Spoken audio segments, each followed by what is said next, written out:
Vous écoutez Jeux d'ombre, le podcast de parties de jeux de rôle dans l'univers Shadowrun, produit par Ombre Portée 2.0. Ok, donc je vais reprendre là. On va commencer par faire je vais faire un petit résumé rapide, donc comme j'avais dit de la dernière fois. Donc, alors votre petit groupe, donc composé de Gentle, l'elfe à la langue d'or et le pilote de drone et de véhicule sport, de Weasel, le gnome magicien, et de DMG, le nain technomancien. Et ben votre petit groupe a été engagé par votre ami Crystalkin, cette mystérieuse forme de vie digitale qui vous a pas sauvé la vie, mais bien dépanné lors de l'opération au sein des locaux de Broad Peak qui a tourné très mal. Et quelques semaines après, vous venez vous voir en vous disant « Ah, il faut que vous m'aidiez, il faut que vous libériez mon amie Aïda ». Alors, qui est Aïda ? Une jeune fille de 14-15 ans qui s'avère être la nouvelle star, la future nouvelle star du label Ekirim.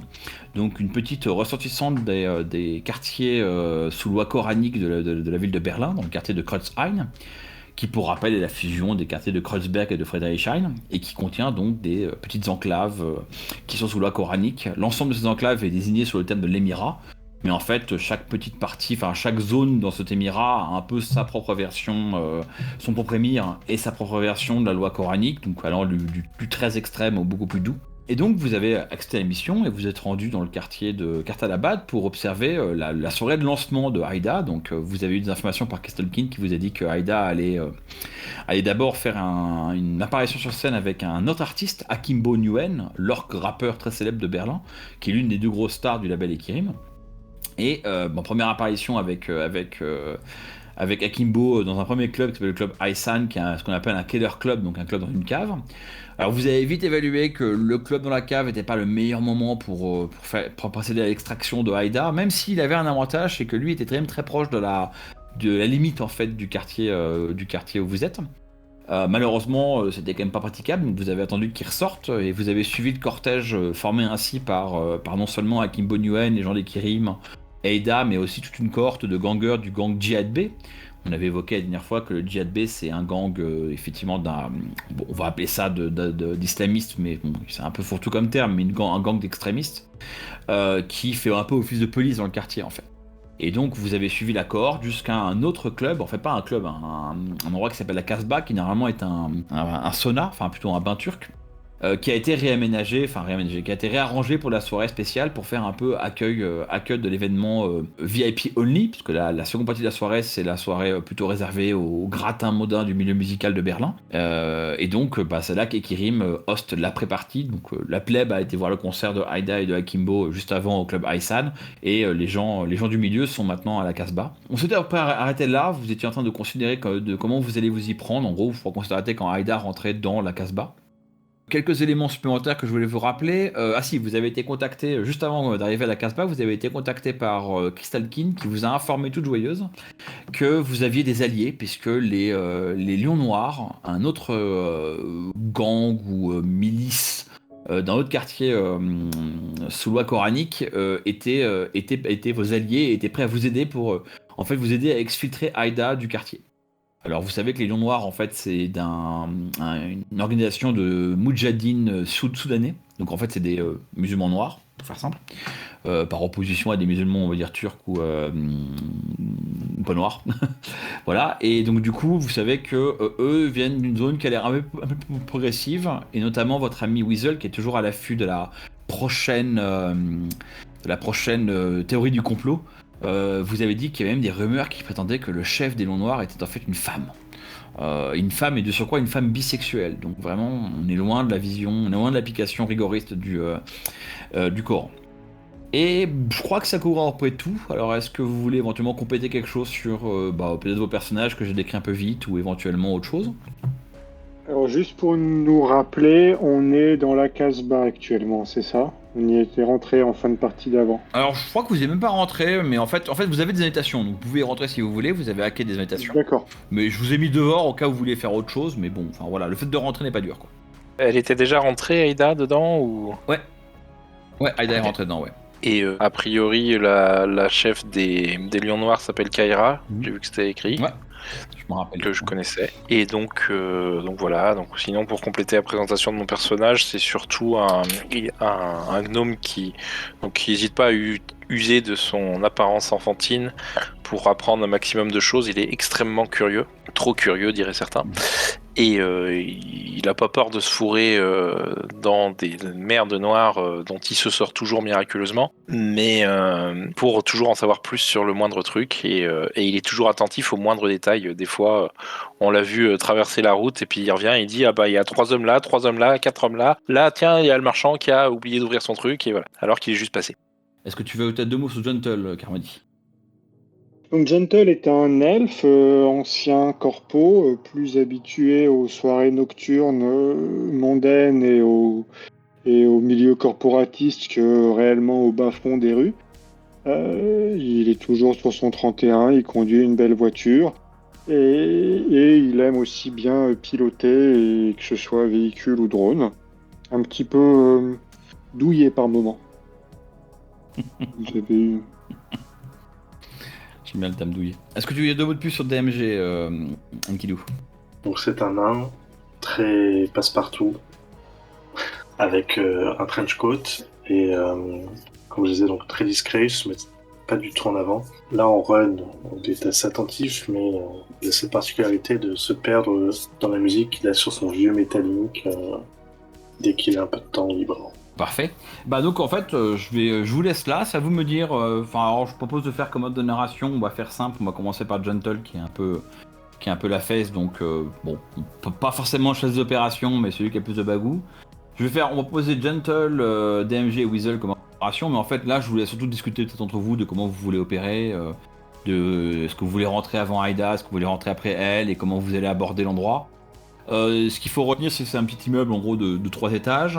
Il y a en bas, en fait, sur l'angle de la rue, il y a ce qu'on appelle une galerie. C'est-à-dire qu'en fait, il y a une partie, il y a quand même un balcon couvert en fait. Enfin, un balcon, c'est une terrasse plutôt couverte. Oui, pour rappel, effectivement, vous avez pu garer votre voiture. Alors, vous avez suivi la corde, je vous rappelle que le mouvement, enfin, ce qu'on appelle la corde, c'est une espèce de cortège qui a été depuis le Club Isan à la Casbah. En fait, ça, c'était vraiment 500 mètres. Donc, c'est 500 mètres en grande tombe.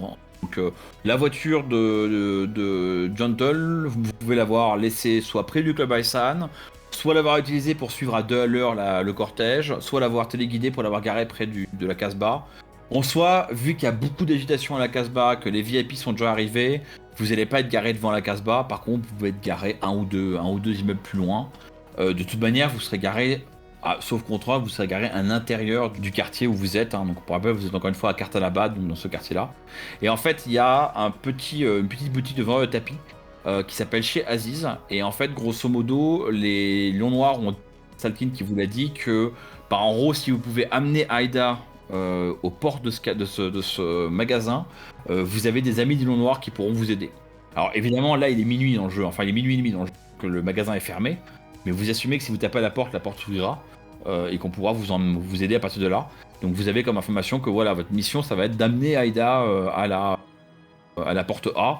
Et si vous croyez à ce que raconte Kestalkint et à ses alliés potentiels, de là vous aurez plus moins de problèmes. Ok, donc ça c'est sur un côté du bâtiment, c'est juste à côté de la Casbah. Alors pour moi, sur la Casbah, t'as 3 entrées. T'as les 2 entrées numérotées avec un 2, et t'as l'entrée qui est avec la zone 1, qui pour moi doit être l'entrée principale. Je confirme effectivement, ouais. Ok. Voilà. Je confirme que c'est l'entrée principale. Et voilà, désolé. Enfin, en gros, il y a des portes dans la galerie couverte et vous entrez par là en fait. Voilà, par contre, en effet, cette entrée secondaire qui est juste à côté du Tea House est très intéressant, sachant qu'en plus, il y a même une entrée directe pour aller vers la boutique avec un digicode. Donc il y a peut-être moyen en plus de ne pas devoir sortir et directement de passer dans la boutique par là. Donc la boutique, c'est laquelle? Celle du bas ou celle du haut en fait? On a dit A, mais vu qu'il y en a 2. Celle qui est juste au-dessus du Tea House. Donc d'accord, c'est du bas du gauche. Ok, et donc du coup l'accès direct, c'est le truc à côté du 11 là, c'est ça?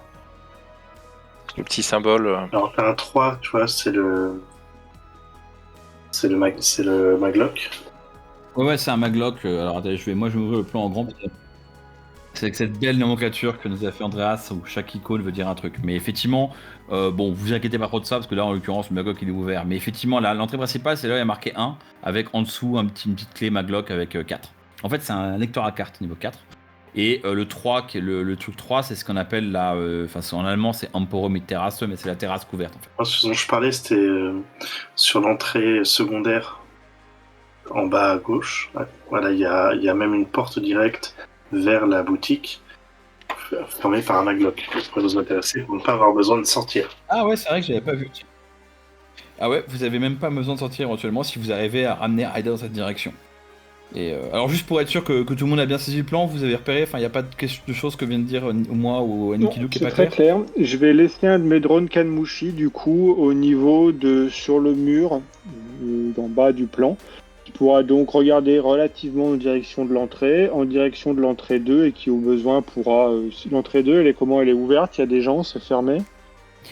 Ouais, donc vous êtes de l'extérieur, donc en fait ce qui se passe c'est que la galerie est plutôt remplie en fait, enfin le balcon couvert, enfin la terrasse couverte il y a beaucoup de gens qui sont là, en train de soit fumer une clope, soit parler, etc. Le gratin qui a été invité est ici. Alors évidemment, à l'extérieur de la Casbah, vous avez aussi bien au sud qu'à l'est du bâtiment, vous avez des mecs du Djihad B qui traînent soit assis sur leur moto, soit enfin qui sont dans les parages en train de faire vraiment leur rôle de service d'ordre. Donc à ce stade, la porte de sécurité, enfin la porte de secours que vous avez repérée en dessous des, enfin celle qui est près de la boutique, ben en fait elle est fermée apparemment, elle est pas utilisée par le va-et-vient des gens. Et elle semble pas forcément gardée, en tout cas pas gardée côté rue, il n'y a pas un mec devant côté rue. Par contre, le lecteur de cartes qui est dessus est clairement activé, quoi. Aïda et le gros du truc, ça se passe au rez-de-chaussée, ou à l'étage, ou en sous-sol? Ah, vous savez pas trop, l'invitation vous a dit, en gros vous avez une invitation en forme de aura pour pouvoir rentrer dans la Casbah à partir de, enfin voilà, de quand vous voulez, donc vous pouvez rentrer. Par contre il n'y a pas vraiment de planning, quoi. En gros c'est une after party, hein, là on vous invite. Alors il est lourdement, on va dire que dans l'invitation il est lourdement entendu qu'il y aura un peu d'happening et que les VIP auront l'occasion d'avoir reçu leur petit concert de Aida et d'Akim Bonuen. Par contre il n'y a pas de planning donné de manière précise. On avait un plan ou pas au final? Donc ouais, je m'apprêtais à laisser un drone sur le mur sud, on va dire, pour pouvoir surveiller les deux entrées. Ça nous fera une caméra ici, on saura ce qu'il en est. Après, je pense qu'il faut se fondre un peu dans la foule, voir comment ça se passe et essayer de saisir une opportunité. Est-ce que quelqu'un... Ouais, non, on n'aura rien le temps de se fournir de toute façon rapidement. Donc, faut essayer de trouver peut-être un moment où elle va aux toilettes pour essayer de l'attraper là. Voilà, je sais pas si vous avez une meilleure idée, mais pour moi, il faut attendre une opportunité, quoi. Est-ce qu'on peut la faire suivre par un drone ou un truc comme ça, facilement, pour lui la garder à l'œil en permanence? Ouais, j'ai un deuxième Kanmushi, c'est des drones, c'est des insectoïdes, donc ils font 1 ou 2 cm et ils marchent, donc ils peuvent la suivre au plafond si on est à un endroit où il y a un plafond. Si on est à un endroit où il n'y a pas de plafond, ça va être plus compliqué. Parce que il va rester sur les murs, mais il va pas pouvoir aller au centre de la pièce, il va pas survivre longtemps. Et t'as pas de truc volant sinon? Non, c'est prévu au programme, mais j'ai pas trop pied à Berlin, c'est compliqué. Oui. Les gros volants, c'est compliqué, donc on verra. Un jour, je les améliorerai, mes Kanmushi, pour qu'ils puissent aussi voler. Ouais, ok. Sinon, oui, donc on avait parlé aussi de la possibilité de se rendre invisible, si nécessaire. Pour moi, ça peut être intéressant de le faire sur elle, au moment où on décide de l'enlever. Ouais, mais enfin, faut qu'elle soit quand même toute seule, quoi, parce que sinon, si d'un coup elle devient invisible, ça va se voir, quoi. Ah bah oui, non, il faut qu'il y ait un moment où, si on arrive à la trouver, un moment où elle est isolée, voilà. Ou créer un moment où elle est isolée à défaut, mais oui, on va pas la faire disparaître quand elle est en train de discuter avec quelqu'un, c'est sûr. Donc l'idée, c'est de le faire en toute discrétion, si je résume. On attend le bon moment, et au bon moment, on essaye de la choper dans un coin, de la rendre invisible, et on l'emmène. On fait quoi? On essaie de la convaincre, on l'assomme, parce qu'elle risque de pas se laisser faire. Ouais, faut essayer de discuter avec elle, mais ça va être difficile de lui tirer les verres du nez pour comprendre si elle est vraiment motivée ou pas. Et parce qu'elle sera en pleine foule, donc même si elle se sent pas bien avec la maison de disques ou quoi que ce soit, j'imagine pas qu'elle en parle lors d'un tel événement. Et puis il me semble que j'avais un peu eu l'occasion de regarder un petit peu, je crois que c'est en astral que j'avais vu ses sentiments, qu'elle avait pas l'air non plus, même si elle était un peu effrayée, ce qui se comprend, le trac de passer en scène, elle avait pas l'air spécialement malheureuse, mais bon. Pas d'être forcée en tout cas. Oui, je pense qu'il faut qu'on parte du principe qu'elle n'a pas spécialement envie de s'en aller. Et du coup, parce que bon, invisible c'est une chose, mais on risque de toujours l'entendre. Après, je peux la taser, hein. Ouais, c'est un peu violent, mais bon. Ouais. Bon, ce que je propose, c'est d'essayer de se disperser, de la garder, d'essayer de faire en sorte qu'on reste en contact et qu'il y en ait toujours au moins un de nous trois qui la garde à l'œil et qu'on soit prêt à intervenir. Et dès qu'on voit un quelconque moment où elle a tendance à s'isoler, on essaie de lui tomber dessus et on laisse ta magie faire, Gentle. En parlant de magie, Weasel, est-ce que tu as une bonne affinité avec les esprits? Je pourrais essayer de mon côté d'influencer son aura. J'ai fait quelques exercices récemment et je pense devoir pouvoir arriver à la rendre plus facile à convaincre. D'accord, mais au-delà des esprits méta-humains, est-ce que tu as une affinité avec les esprits métaplanaires? Alors je suis capable de les appeler à l'aide et de communiquer avec eux. Généralement, ils me sont pas particulièrement hostiles. J'ai déjà entendu dire que certains esprits pouvaient aider à dissimuler les choses. En effet. Mais j'avoue que je sais que c'est une magie que certains chamans maîtrisent beaucoup. Pour ma part, même si j'en ai étudié les bases lors de mon apprentissage, je n'ai jamais été extrêmement assidu à ce genre de choses. Donc je peux le faire, mais je ne suis pas sûr d'être capable de maîtriser un esprit très puissant. Et je suis beaucoup plus habile pour au contraire rendre invisibles les choses directement en manipulant le mana. Très bien. Mais je peux effectivement demander l'aide d'un esprit pas trop puissant pour éventuellement nous faire servir de support au besoin pour couvrir notre fuite par exemple. Ok, bah garde ça au chaud. Ce que je propose, c'est que vous commenciez à rentrer et là, à ne pas la perdre des yeux. Je vais essayer de voir si je peux demander l'aide d'un esprit à proximité. Et puis je vous rejoins après. Bah du coup, ouais, est-ce que vous faites ça? Vous rentrez du coup? Vous essayez de garder les yeux sur Aïda? Oui, et alors justement, par rapport à ça, son comlink, j'avais vu que c'était pas elle qui le tenait, mais elle avait en gros une attachée de presse qui tenait son comlink. Ouais, il lui reste que le basque. Elle est pas loin derrière, en fait, celle qui tient son comlink et qui en gros publie des photos sur Instagram et en fait fait des photos. En fait, elle passe par-dessus l'épaule de Aïda pour photographier la foule et faire croire que c'est elle qui prend les photos. Elle reste pas loin, ouais. Si vous voulez suivre Aïda par rapport à ça, vous pouvez le faire. Ouais. Très bien. Ouais, bah moi je vais, étant donné la foule qui risque d'y avoir et le manque de hauteur que je vais avoir, je vais me concentrer sur le suivi matriciel à partir de l'icône. Ouais. Ok, moi je cherche vite fait quelques infos sur Aïda et sa musique et tout ça, histoire d'avoir un petit peu de répondant quand j'irai parler avec elle. Et mes devoirs. Et puis je rentre et j'essaye de la repérer au sein de la foule, hein, enfin de voir où les gens vont, et de la repérer.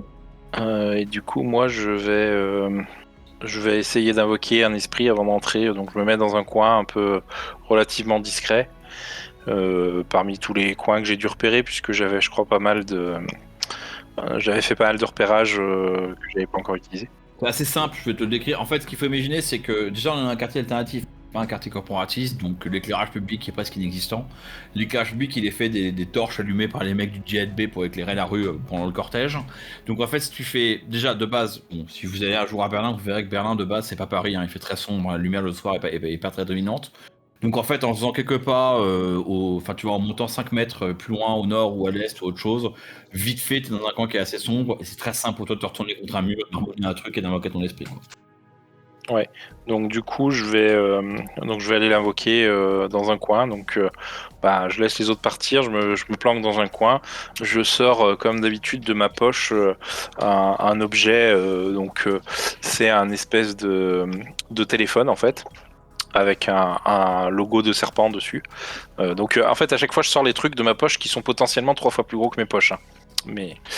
Et je tapote dessus, je parle un petit peu dedans, et là, il y a un espèce de courant d'air qui commence à arriver, et bon, de l'extérieur, on verra rien d'autre. Dans l'astral, c'est un esprit qui est en train d'arriver, un esprit de l'air, du coup.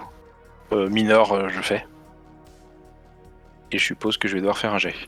Et moi, je te dis que c'est un succès le seul pour invoquer un esprit mineur, puisque je refuse de jeter les dés suite à mes déboires par rapport à un autre joueur. D'accord. Donc c'est 8 qu'il faut que je fasse. Bon, ça va. J'aurais même pu faire un... pas mineur, un normal. Enfin, normal, mais bon, c'est toujours pareil, quoi. C'est quand tu risques de faire un normal que là, tu fais un succès. Oui, Alors, oui.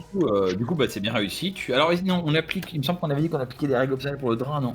Il y a un certain nombre de dés à lancer, du dé d'imprévu, et chacun impose un dé de drain. Et là, comme ça, tout de suite, de tête, je me rappelle plus combien c'est pour un esprit mineur. Et j'aurais tendance à dire 2, mais je vais essayer de retrouver ça très vite. Et du coup, c'est avec quoi que je résiste au drain? Merci. Un dé. Tu résistes pas, tu jettes un dé. Si tu fais 1, tu prends une case de drain. Et tu redis ça. D'accord. C'est une complication, de la complication pure. Hein. Alors, je vous ai mis au passage le plan de Cartalabad. Pour vous donner un peu, pour vous rappeler un peu où vous êtes. Vous êtes donc dans vous êtes dans la rue qui aujourd'hui s'appelle la Oranienstrasse, mais en fait, quand elle intègre Cartalabad, elle devient la Omar bin Abdul Aziz Kadezi, pardon. Et en fait, vous êtes très près, grosso modo, le 6, c'est là où est la Casbah, en fait. Donc, vous êtes très près de la partie, vous êtes pas à côté, mais à peut-être une vingtaine de mètres de la porte, d'une porte est. Une porte est de Cartalabad. Comme je vous l'avais dit la dernière fois, en fait, si vous remontez encore, le prochain métro, là, le point numéro 5, en fait, c'est la porte du Cross Bazar. Donc vous n'êtes pas loin du Cross Bazar, en fait. Ouais, porte est, c'est à gauche comme à l'ouest, ou ils ont mis le nord en bas? Ah non, la carte, elle est normale. Le miteux, c'est le nord, et Frédéric est au sud. Non, la carte est axée normalement. Le nord, voilà. D'accord, donc c'est la porte ouest en direction du métro. 5. Ouest, oui, pardon, ouest. C'est moi qui ai mélangé l'est et l'ouest, pardon. Ok, donc voilà. Alors, donc, t'as invoqué ton esprit. On va regarder. T'as fait aucun drain, donc parfait. Donc, tu as ton petit esprit mineur qui est prêt à te servir et qui te parle, qui te murmure à l'oreille depuis le plan astral et qui s'est enroulé autour de ta forme astrale en attendant de recevoir des ordres de ta part. Je t'inviterai à le décrire quand tu feras se manifester. Tu peux éventuellement le décrire comment il apparaît dans l'astral. Et donc, on va embrayer. Donc, vous allez commencer à faire votre plan. Donc, Weasel, tu t'es éloigné pour faire ton invocation. Ensuite, on va laisser rentrer Gentle et DMG. Alors, on va dire que vous avez effectivement, vous avez parlé du plan avant que Aïda arrive. Donc, la cohorte se garde au Casbah. Hakim Bonuen descend en brandissant ses deux Arrest Predator. Et puis, comme un cowboy, il fait même quelques tirs en l'air pour un peu se la jouer à mort, je suis un bad guy. Vous suivez un peu, il y a forcément beaucoup de foule qui se met devant la Casbah. Vous n'étiez pas à côté de la porte, donc vous n'êtes pas les premiers à rentrer. Et vous arrivez à rentrer à l'arrière du cortège. Donc vous êtes dans la Casbah quasiment aussi immédiatement qu'Aïda. Quand vous rentrez dans la foule, avec la foule dans le truc, effectivement, il y a des mecs du GLP qui vous vérifient que vous avez une invitation.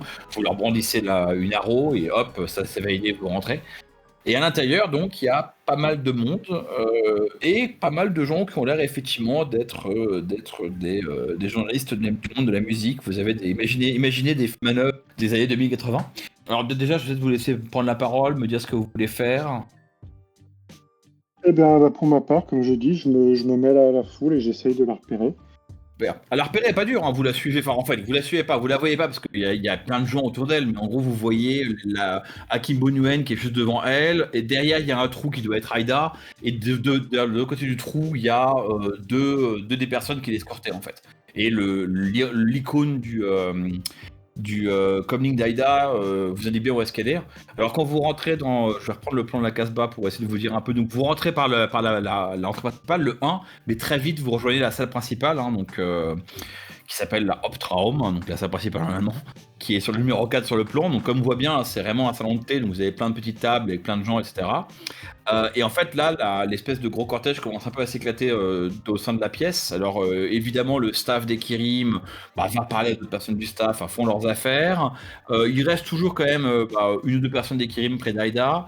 Hakim Bonuen commence à serrer des pattes, et notamment vous voyez qu'il dit tout de suite bonjour, il fait un petit sourire qui veut charmeur, et un petit clin d'œil à une journaliste qui a un look assez particulier. Je vais vous montrer une photo d'elle. Vous la connaissez, elle est assez connue, donc il y aura bien un de vous qui la connaîtra, même sans être expert dans les milieux musicaux de Berlin. C'est une ancienne journaliste des milieux alternatifs qui a maintenant rejoint une chaîne publique un peu plus officielle, qui s'appelle Naikira. Et comme la photo le sous-entend, elle apparaît pas forcément extrêmement âgée, mais vous savez qu'elle a largement plus que la cinquantaine. Elle a beaucoup été refaite.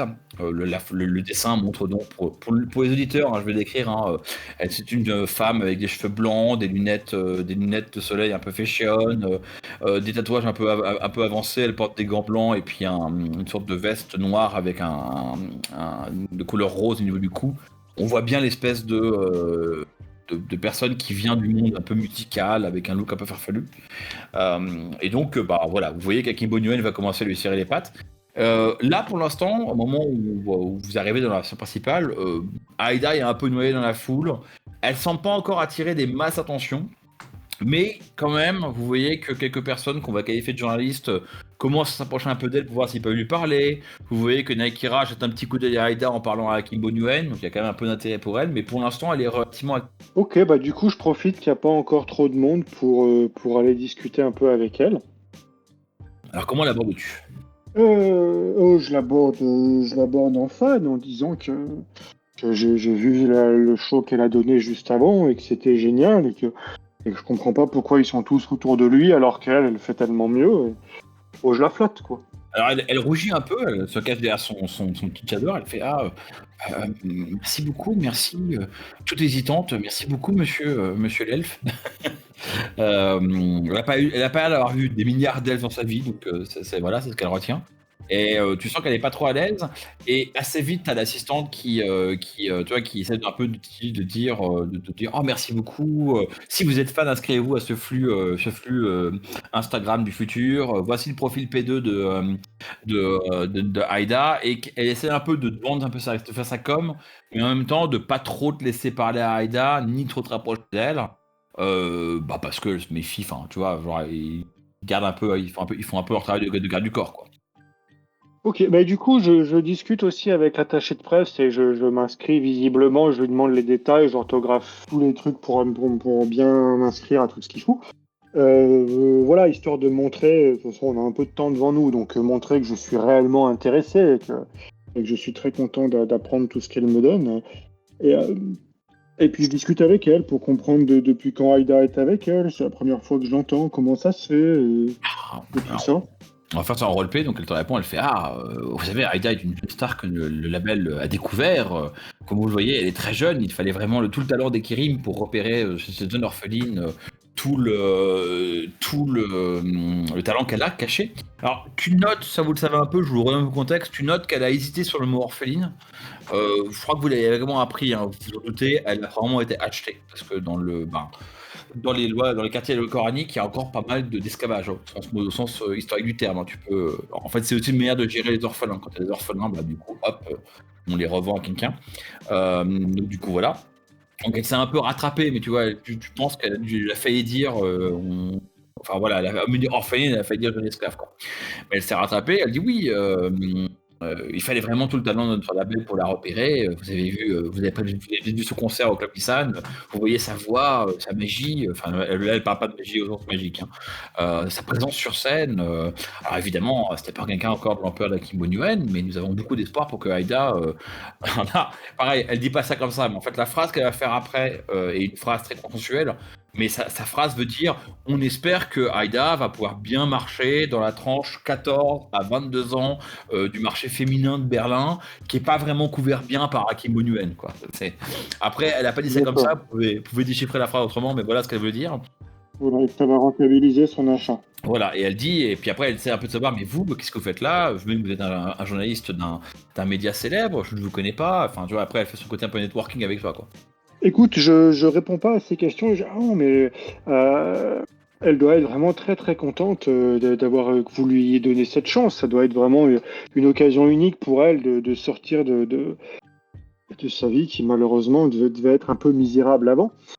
Et en fait, en disant ça, je regarde surtout la réaction d'Aïda pour voir si effectivement elle a l'air contente ou si je sens que pas tant que ça. Alors, du coup, ça, je demandais de le faire un petit jet de perception pour qualifier ça, un peu qualifier à quel point tu réussis. Enfin, évidemment, si tu fais 5 succès, c'est pareil qu'en faire un seul. Et je vais. Donc, bah, elle te raconte. Bon, pendant que tu fais ton jet de dés, elle, évidemment, elle te dit que Aïda est très contente. Elle est. Là, elle est un peu timide, vous comprenez. Elle est un peu jeune, il y a beaucoup de gens ici, mais en fait, elle est très heureuse. Elle n'attend qu'une chose, c'est faire ses preuves sur scène pour faire ses preuves. Alors, comme tu as fait un succès, est-ce que tu désires éventuellement. Est-ce que tu es content de ce résultat, de ce résultat, quoi? Non, c'est tout pourri. Tu peux donc cliquer sur le bouton, je crois que c'est le premier bouton pour faire un post-edge. Ah, pardon. Ouais, mais non, j'ai qu'un seul point, je vais me le garder quand même au chaud. Ouais. C'est pas forcément le point le plus utile, effectivement. Voilà. Bah écoute, du coup, tu vas devoir rester sur un succès. Alors, c'est dur à dire, t'as pas eu beaucoup de chance au moment où t'as commencé à parler de ça, et avant qu'elle commence à déblatérer son truc, t'as essayé de regarder un peu Aïda, qui regardait pas à ce moment-là. Il y a un orc du JSB qui est passé entre vous deux à ce moment-là, donc en fait, il est à moitié le champ de la vision. Ce qui fait que quand finalement elle a raccroché à la discussion d'une oreille, ben, son expression était pas très, très explicite, tu vois. Donc t'as pas l'impression qu'elle soit malheureuse, clignement de yeux à base de sauve-moi, j'ai été kidnappé contre mon gré. Mais à part ça, c'est dur d'en savoir plus, quoi. Ok, et donc, bon bah tant pis. Et donc, je raconte un flanc à la journaliste. Oui, je suis en fait un journaliste d'un nouveau journal matriciel qui est en train de se monter. On est en cours de financement et donc on est en train d'essayer de boucler le premier numéro. L'idée étant de réussir à populariser auprès des gens UP et donc, on va pas se cacher, qui ont un fort potentiel économique.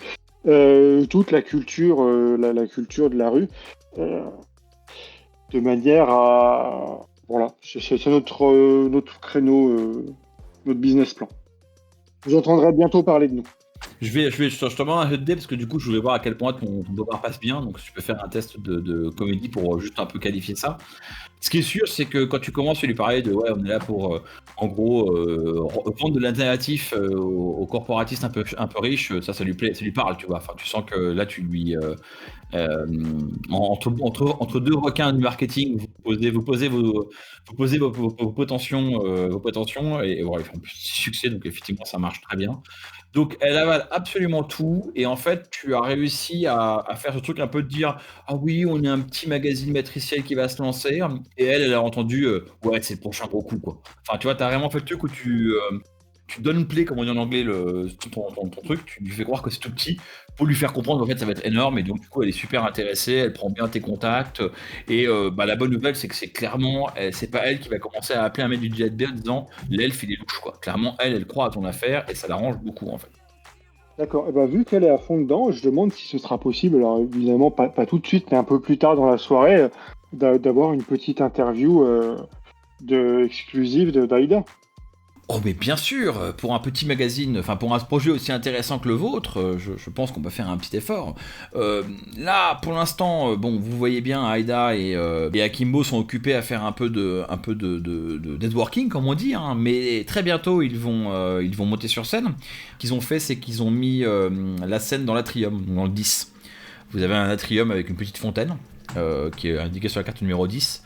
Qui en fait donne dans une pièce un peu plus en fait la pièce numéro 9 normalement, ça vous pouvez même le comprendre même si c'est écrit en allemand, c'est la partie du café qui est chicha en fait. Donc normalement les gens fument ici, et puis il y a des grandes baies vitrées qui donnent sur la petite fenêtre, sur la petite cour avec une fontaine, et apparemment ils ont construit une petite scène autour de la fontaine, et les gens qui seront dans la partie où normalement on fume de la chicha auront vu au concert, et les gens qui resteront dans la pièce numéro 4 qui est la pièce principale, ils auront que le son du concert sans voir le visuel. Et donc elle dit voilà, une fois qu'elle aura fait ce petit concert, probablement une répétition de ce que vous avez dû voir au Club Isan si vous en venez, on aura un petit peu de temps après, pas vraiment vous garantir quand ça sera fait.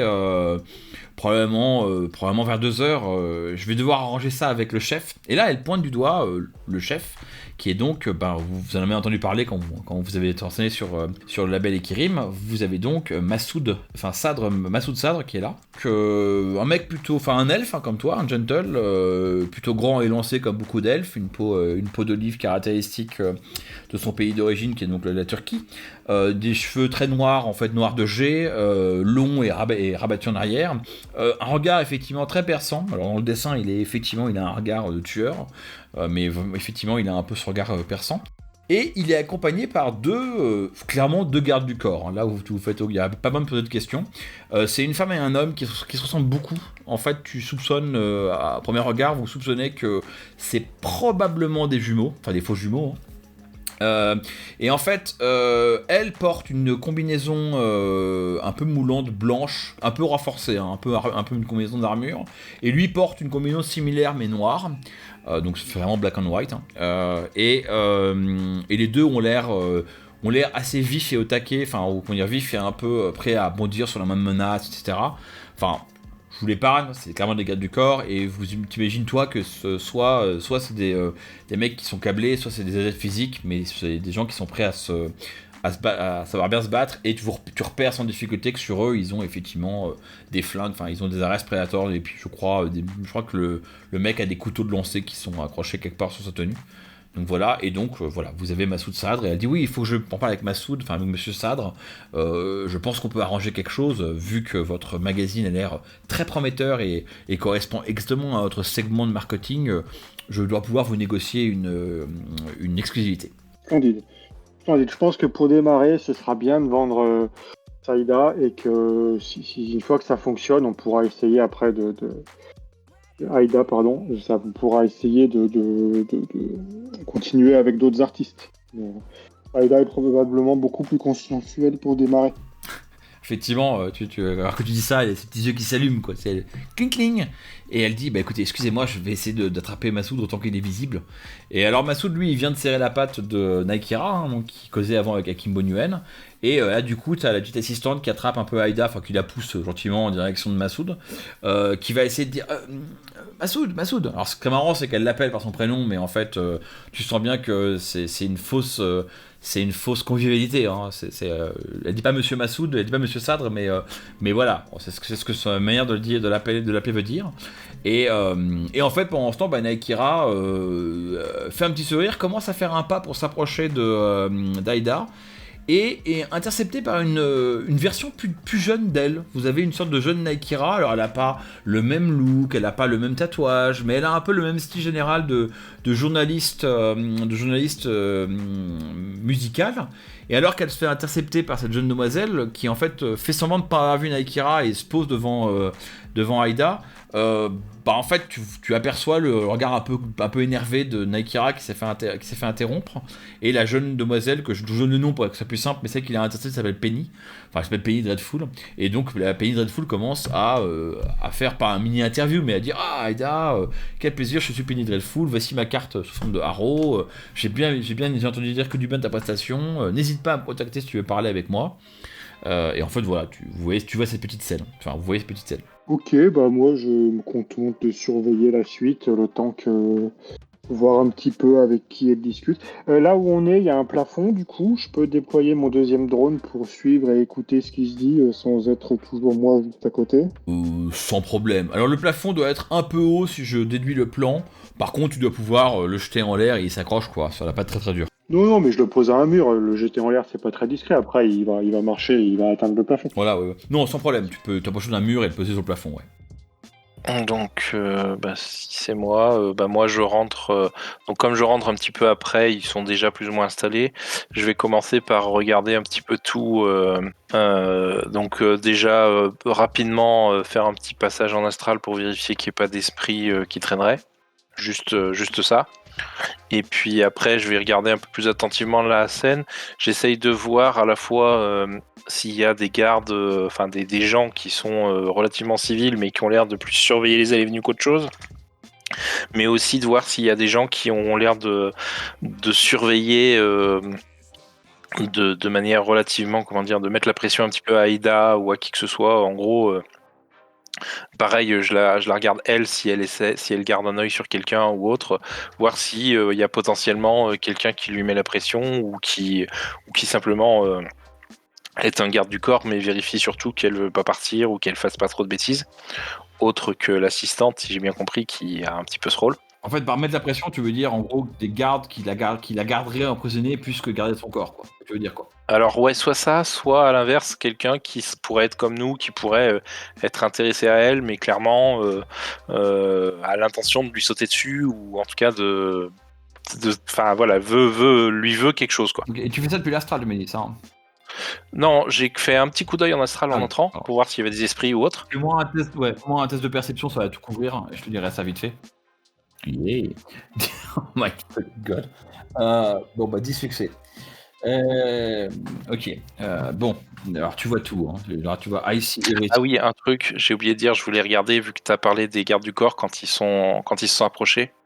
Je jetterai un œil quand même, bon, on pourra le refaire après, mais vu que si je peux rapidement passer en astral, voir si c'est des adeptes ou pas. T'as fait 10 succès, donc je pense que je peux difficilement te le retirer. On va faire simple. Hein.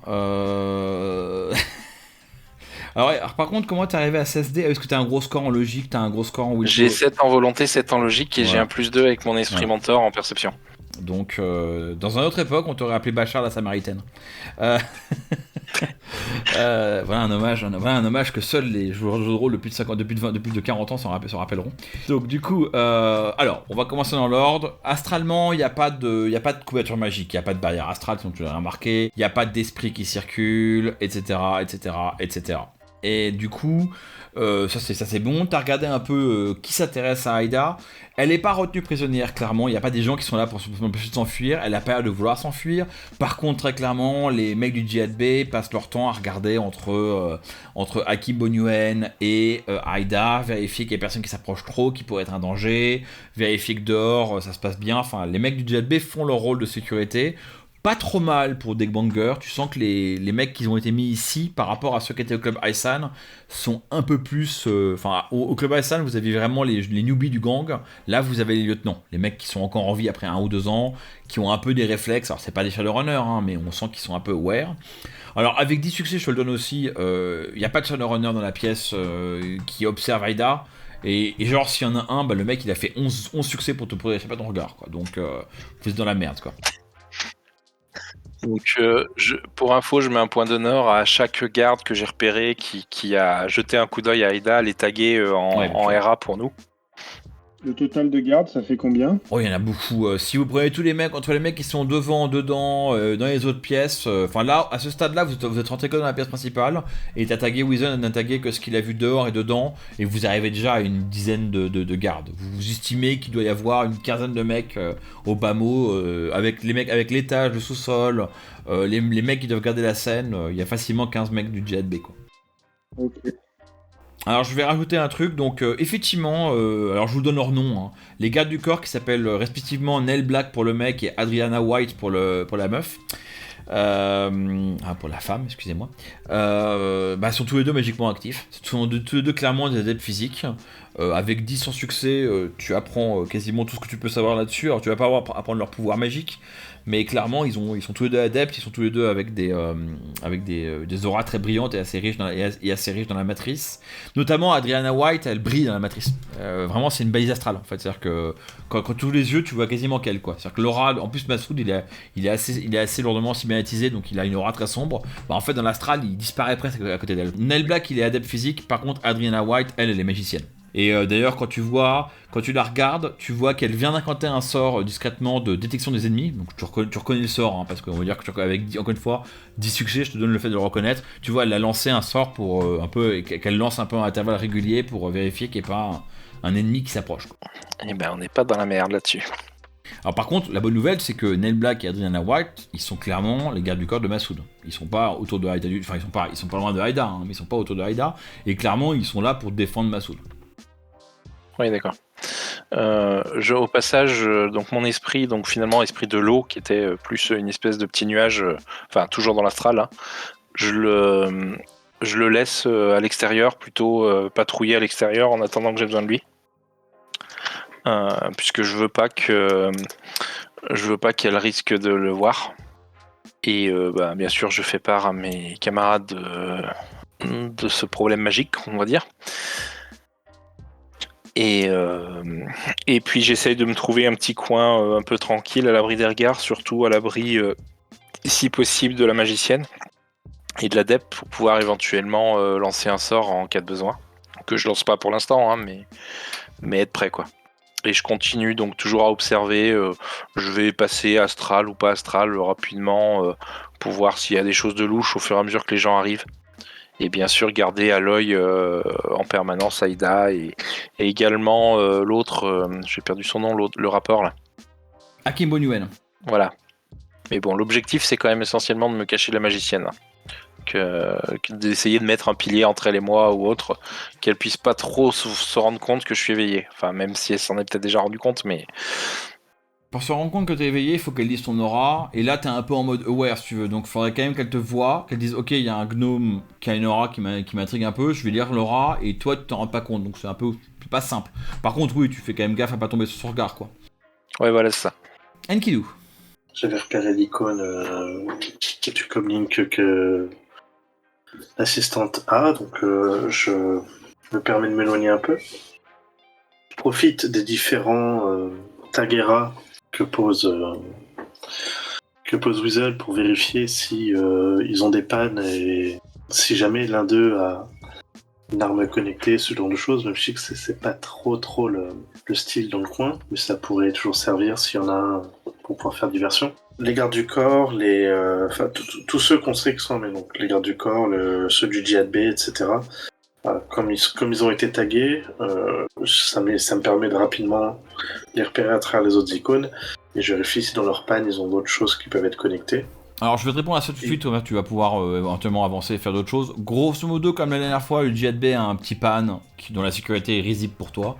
Il s'envoie des petits messages de ouais, t'es là, t'es ici, je suis là, je me déploie, je prends une pause cigarette, putain, il est où Yonge là qui devait être là, il est pas là, enfin voilà, ils ont un petit de communication qui ressemble un petit peu, enfin l'équivalent TACnet d'un gang. Hein. Par contre, à ta grande surprise, Adriana White comme Nile Black, ils ont des comlinks qui sont activés.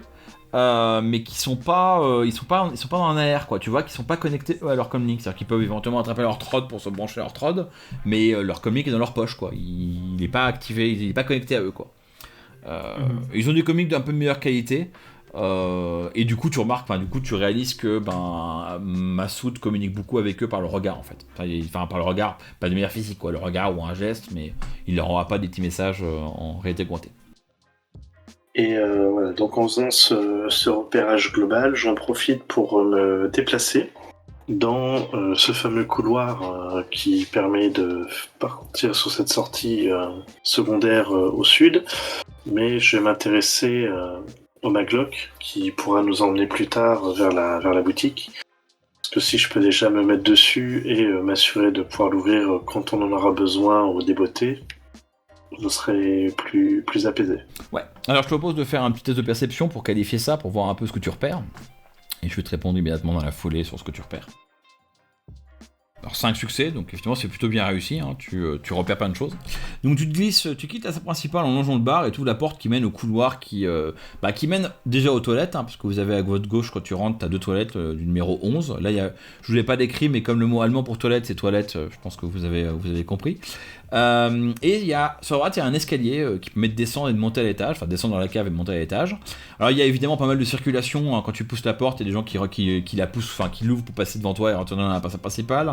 T'aperçois la salle à chicha qui donc là est transformée en salle de concert. Alors évidemment pour un salle de concert, la chicha n'est pas autorisée, mais quand tu passes il y a quand même un petit relent, hein, parce que quand tu fumes de la chicha tous les jours dans une pièce, c'est pas simple de l'aérer pour revenir à une odeur égale à 0. Donc là, on va dire que la zone qui va de l'escalier à la porte qui mène à la salle principale ou à la porte de concert est un peu toujours, c'est un peu une sorte de balancement constant de gens qui montent, qui descendent, qui reviennent, etc. T'as des mecs de Ekirim qui montent, le staff qui viennent descendre des petits fours, enfin t'as plein de mouvements, quoi. Après, une fois que tu fais un ou deux pas dans le couloir qui mène aux toilettes, on va dire que là ça devient un peu plus calme.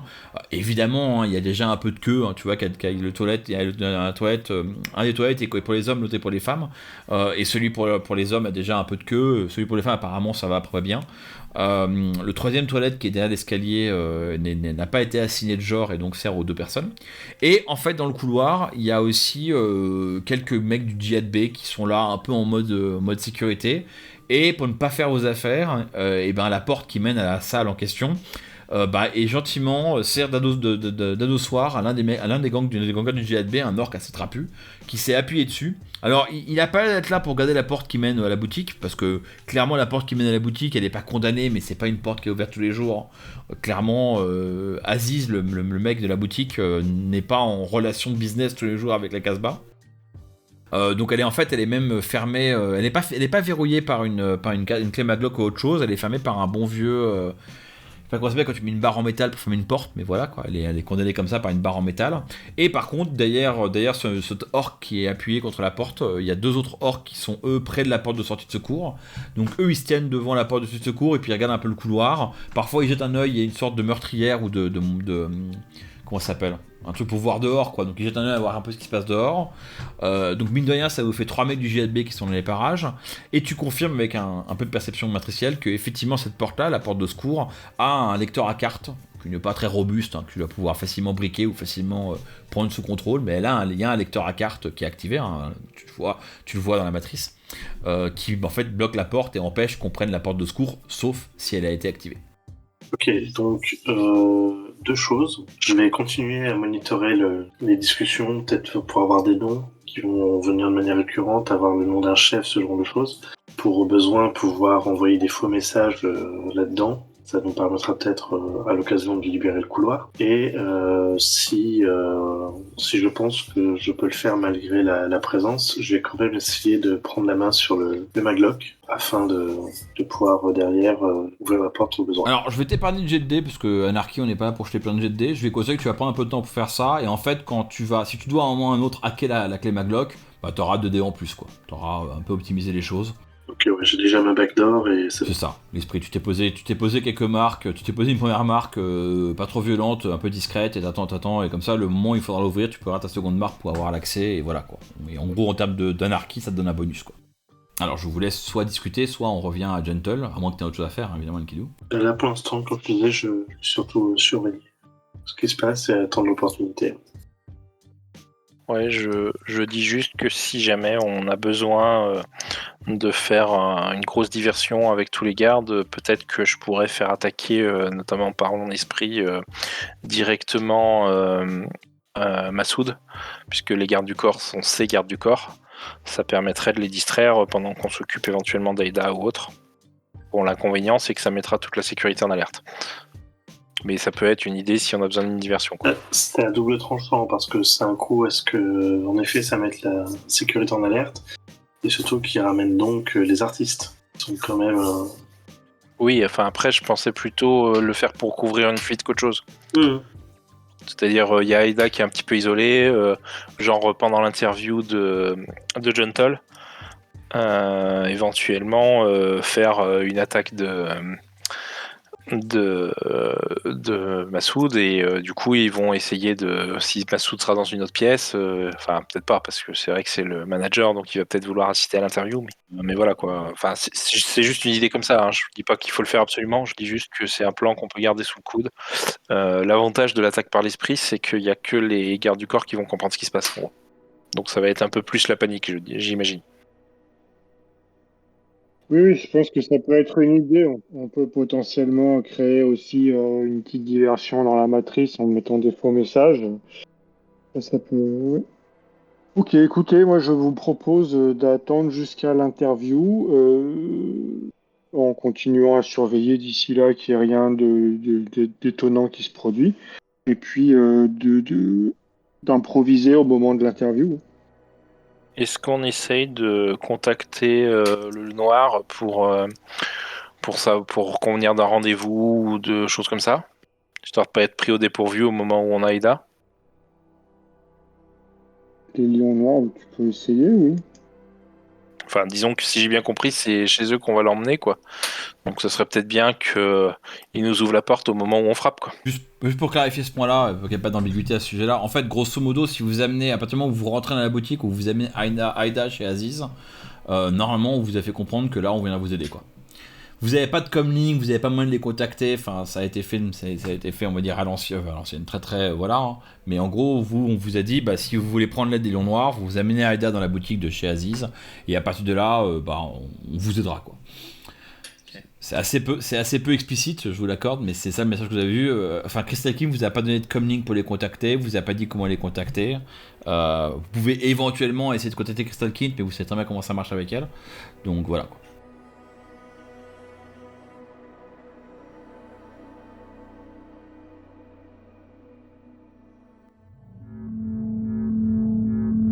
Vous avez écouté Jeux d'ombre, un podcast produit par Ombre Portée 2.0.